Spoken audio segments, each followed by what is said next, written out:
NCP তাদেরকে জামাত থেকে এটাকে একটা জঙ্গি রাষ্ট্রে পরিণত করতো বেশি শক্তি এবং অর্থ দিয়ে এই নির্বাচনকে প্রভাবিত করা হয়েছে। আমরা নিজেদেরকে প্রতিষ্ঠিত করেছি যে আমরা দোষর নই, আমরা জনগণের বন্ধু। জাতীয় পার্টি বলে কোন জাতীয় পার্টি? এনসিপি, বিএনপি এরা নির্বাচনী প্রচার করে গেছে। 1 বছর ধরে হাজার হাজার কোটি টাকা খরচা করেছে তারা বিভিন্নভাবে, জামাত বিশেষ করে গ্রামে গঞ্জে বিভিন্নভাবে মানুষকে পয়সা দিয়ে ভোটকে প্রভাবিত করেছে নির্বাচন দিন পর্যন্ত। এবং নির্বাচনের সময় বিভিন্ন এলাকায় আমাদের বিএনপির যারা জাতীয় পার্টির ভোটার ছাড়া যারা জাতীয় পার্টির ভোটারকে পরিমাণে দেওয়া হয়েছে, যারা আওয়ামী লীগের ভোটার বলে সন্দেহ করা হচ্ছে, যাদেরকে সংখ্যাগরিষ্ঠ বলে সন্দেহ করা হচ্ছে, তাদের সবাইকে ধমক দেওয়া হয়েছে, যদি ভোটে আমরা না পাই তোমাদের ভোট তোমাদের বাড়িঘর জ্বালিয়ে দেওয়া হবে। কাজে এই নির্বাচনে ব্যাপকভাবে পেশি শক্তি এবং অর্থের ব্যবহার হয়েছে। আমরা কোনোখানে সমান ঠাঁই পাই নাই, আমাদের উপর সবসময় বৈরিতা করা হয়েছে।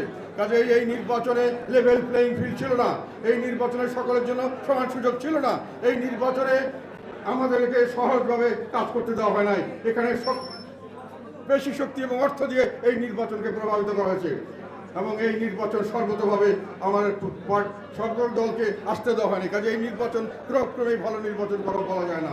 তাছাড়াও আমরা আরেকটা কথা বলেছি, এই নির্বাচন আমাদের কাছে বিভিন্ন যে খবর আমরা পেয়েছি তাতে মনে হয়েছে কে জিতবে কে হারবে এটা আগের থেকে ঠিক করা ছিল, ওইভাবেই তারা ছকের নির্বাচন হয়েছে।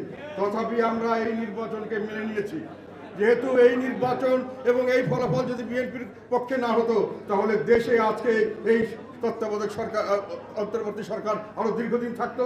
তাদের সঙ্গে এনসিপি তাদেরকে জামাত থেকে এটাকে একটা জঙ্গি রাষ্ট্রে পরিণত করতো, দেশ গৃহযুদ্ধের দিকে যেতে পারতো, দেশকে আমি মনে করি দুর্ভিক্ষের দিকে নিয়ে যাওয়ার সম্ভাবনা ছিল। এবং আমি মনে করি এতে করে পরবর্তীতে এটা একটা জঙ্গি অধ্যুষিত একটা দেশ হওয়ার সম্ভাবনা ছিল। সে থেকে আপাতত আমরা উদ্ধার হয়েছি। তবে এই কারচুপির মধ্যে আমার বিশ্বাস বিএনপি এটা বিএনপির কোনো দখল ছিল না।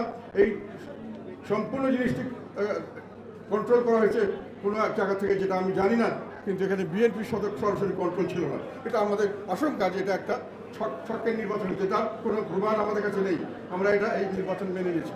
এখন আমাদের দলের সবাইকে আমি বলতে চাই একটা কথা, সেটা হলো আমরা কিন্তু দুটো জিনিস গেইন করেছি এই নির্বাচনের মাধ্যমে।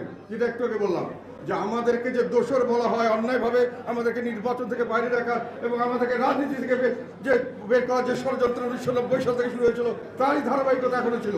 এটার থেকে আমরা বেরিয়ে আসছি এই নির্বাচনে জয়লাভ করার জন্য নয়, এই নির্বাচনে নিজেকে প্রতিষ্ঠিত করার জন্য আমরা নির্বাচন করেছি। এবং আমরা নিজেদেরকে প্রতিষ্ঠিত করেছি যে আমরা দোষর নই, আমরা জনগণের বন্ধু এবং আমরা জনগণের বন্ধু হিসেবে এখনো আছি, ভবিষ্যতে থাকবো। আর একটা জিনিস, আমাদের এখানে সবসময় আমাদের দলের ভিতরে, আওয়ামী লীগ আমলে বিশেষ করে আমাদের দলের ভিতরে একটা অংশকে তারা বিভিন্নভাবে আমাদের ভিতরে রাখতো, যারা আওয়ামী লীগ গভর্নমেন্টের কাজ করতো। তাদের বক্তৃতা বিবৃতি আমরা যেটা দিতাম তার বিপক্ষে তারা বক্তৃতা দিত, যার জন্য আমাদের একটা পরিচয় সংকট ছিল। সবসময় বলা হতো যে জাতীয় পার্টি বলে কোন জাতীয় পার্টি? এবার কিন্তু কোন জাতীয় পার্টি জিনিসটা আমি মনে করি ওয়ান্স ফর এভার সেটেল হয়ে গেছে। এখন কোন জাতীয় পার্টি সবাই জানে। আমরা এই সরকারের আমল একই গোষ্ঠী আবার আলাদাভাবে এই সরকারের সঙ্গে লাইন করে আমাদের বিরুদ্ধে আমাদেরকে বাধ্য করতে চাচ্ছিল সরকারের সমর্থন করার জন্য। আমরা সেটা করি নাই। তার জন্য তারা ভাগ করে একটা নতুনভাবে চেষ্টা করেছিল। অন্তর্বর্তীকালীন সরকার তাদেরকে নাকি মদত দিয়েছিল এটা করার জন্য। তারা ভাগ করে জাতীয় পার্টির নেতৃত্ব নিয়ে যেতে ছিল, সেটাও তারা পারে নাই। কিন্তু জাতীয় পার্টির এখন একটা পরিষ্কার রাজনীতি আছে। জাতীয় পার্টির এখন একটা সামনের দিকে যাওয়ার সুযোগ আছে। আমাদের রাজনীতি হলো আমরা জনগণের পক্ষে থাকবো। আমরা জনগণের পক্ষে রাজনীতি করেছি, ভবিষ্যতে আমরা জনগণের পক্ষের রাজনীতি করে যাব। দেশে দেশে সবার সাথে দ্য নিউজ।